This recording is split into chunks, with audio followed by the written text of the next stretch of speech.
வணக்கம் நண்பா. நம்ம மத்திய அரசு பாத்தீங்கன்னா தேசிய கல்விக் கொள்கையில மும்மொழி கொள்கை வேணும் அப்படிங்கறத வலியுறுத்தியும், நம்ம தமிழக அரசு பாத்தீங்கன்னா இருமொழி கொள்கையே போதுமானது அப்படிங்கறத வலியுறுத்தியும் விவாதங்கள்லாம் நிறைய போயிட்டு இருக்கு. இதை பத்தி மக்கள் என்ன நினைக்கிறாங்க, மக்கள் தேசிய கல்விக் கொள்கையை வரவேற்கிறார்களா இல்ல எதிர்க்கிறார்களா அப்படிங்கறத விரிவா இந்த வீடியோல பார்க்கலாம். லெட்ஸ் கோ.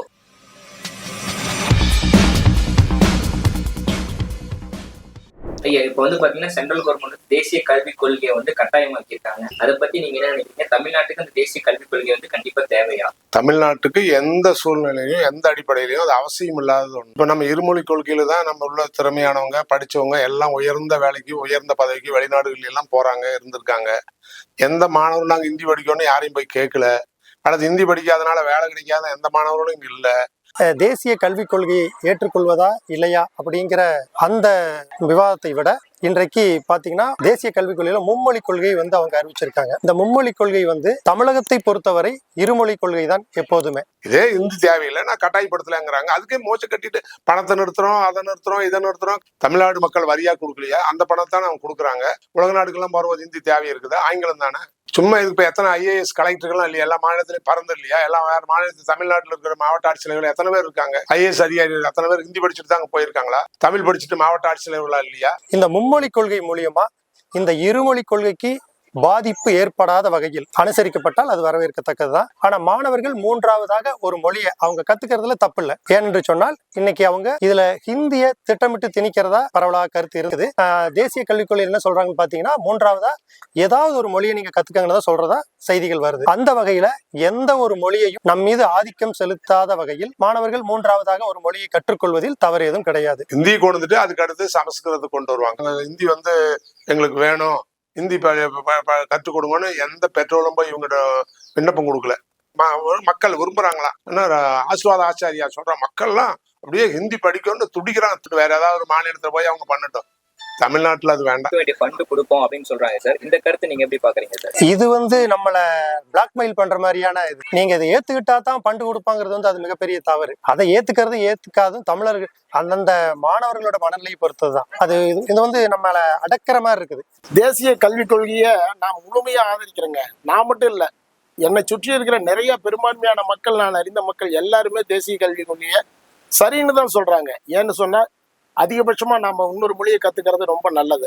1965 இருந்த காலகட்டத்துல இந்தியை உள்ள விட மாட்டேன்னு சொல்லி இங்க தமிழ்நாட்டுல நடந்த மொழி ரகளையின் காரணமா இன்னைக்கு வரைக்கும் இப்போ அந்த காலகட்டத்துல பிறந்த என்ன மாதிரி ஆளுகளா ஹிந்தி தெரியாம தடுமாறுறோம். ஹிந்தி தெரிஞ்சதுன்னா நாம தமிழ்நாட்டிற்கு வெளியே போய் எது வேணாலும் வேலை செய்யலாம், என்ன வேணாலும் பண்ணலாம். சும்மா போயிட்டு வர்றதுக்கு கூட இப்போ சங்கடமா இருக்குது. ஏன்னா நமக்கு ஹிந்தியில ஒரு வார்த்தைகள் கூட தெரிய மாட்டேங்குது. அதனால இந்தியாவினுடைய மக்கள் தொகை இன்றைய நிலவரம் 130 கோடி. அதுல 65 கோடி பேர் இந்திய நல்லா எழுத படிக்க தெரிஞ்ச அந்த மாநிலத்து மக்களாவே இருக்காங்க. மொத்த மக்களையும் ஒடுக்குவதற்காகவும் அதை குறிப்பாக ஆரிய எதிர்ப்பை தொன்று தொட்டு எதிர்த்து கொண்டிருக்கின்ற தமிழக மக்கள் மீது அது தொடர்ந்து தனது யுத்தத்தை தொடர்ந்து கொண்டே இருக்கின்றது.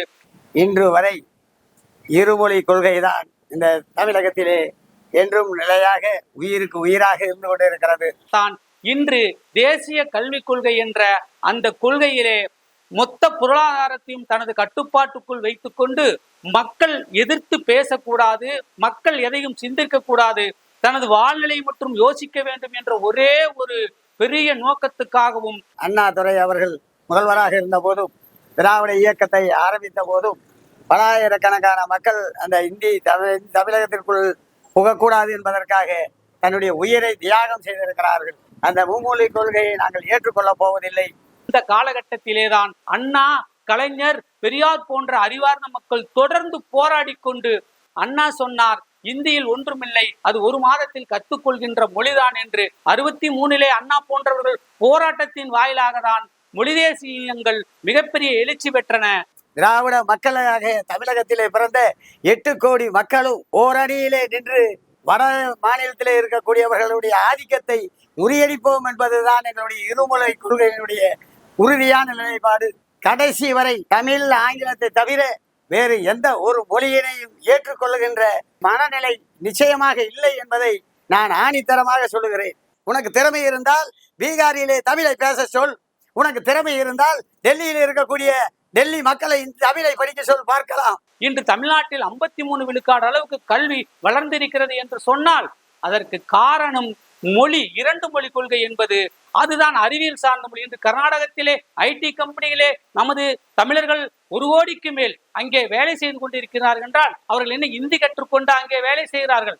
ஆங்கிலம் இன்று உலகம் முழுக்க தமிழர்களை இட்டுக்கொண்டு பொருளாதார ரீதியாக மிகப்பெரிய உயர்ந்து கொண்டிருக்கும் போது மகாராஷ்டிரா, ராஜஸ்தான், குஜராத் போன்ற மாநிலங்களிலிருந்து தமிழ்நாட்டுக்கு அன்றாடம் பிழைப்பு தேடிக்கொண்டு இந்தி படித்தவர்கள் தான் வருகிறார்கள். அவனுக்கு 1 மொழி தெரியும், இந்தி மட்டும்தான்.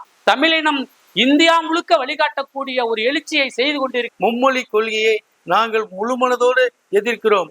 மும்மொழி கொள்கை நிமித்தம் நமது தமிழுடைய ஆதிக்கம் முற்றிலும் அழிக்க வேண்டும் என்கிற திருவள்ளுவருடைய ஆதிக்கத்தையே முழிக்க வேண்டும் என்கிற நோக்கத்தோடு தான் மத்திய அரசு இந்த நாளில் மும்மொழி கொள்கையை கொண்டு வருகிறது. மும்மொழி கொள்கையை அதிகமாக கொண்டு வர வேண்டிய இடங்கள் தமிழ்நாடு இல்லை, அது பீகார், ராஜஸ்தான், உத்தரப்பிரதேசம், மத்திய பிரதேசம். அப்படிப்பட்ட இடத்துல நீங்கள் மும்மொழி கொள்கையிலே அது தமிழை நீங்கள் கொண்டாந்தால் அவங்க இங்க வந்து வாழ்வாதாரத்துக்கு தமிழகத்தில் வந்து பிழைக்கிறதுக்கு ஏதுவாக இருக்கும்.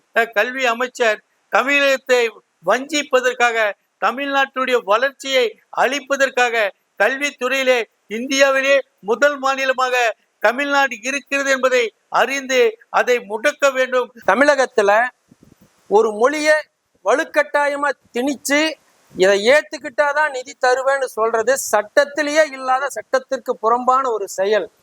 தர்மேந்திர பிரதான் அதர்மேந்திர பிரதானாக இன்னைக்கு நடந்துகிட்டு இருக்காரு. இது ஒரு காலம் ஏற்றுக்கொள்ள முடியாது.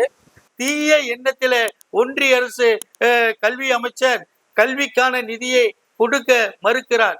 எப்படி மத்திய அரசு சொல்கிறது ஒரே நாடு ஒரே தேர்தல்ங்கிறது, அதே போல ஒரே நாடு ஒரே மொழி இந்தி மொழியை கொண்டு வருவதற்கு தான் இந்த சதி திட்டத்தை இந்த பாசிச மத்திய அரசு ஏற்படுத்தியிருக்கிறது என்று வெளிப்படையாக தெரிகிறது.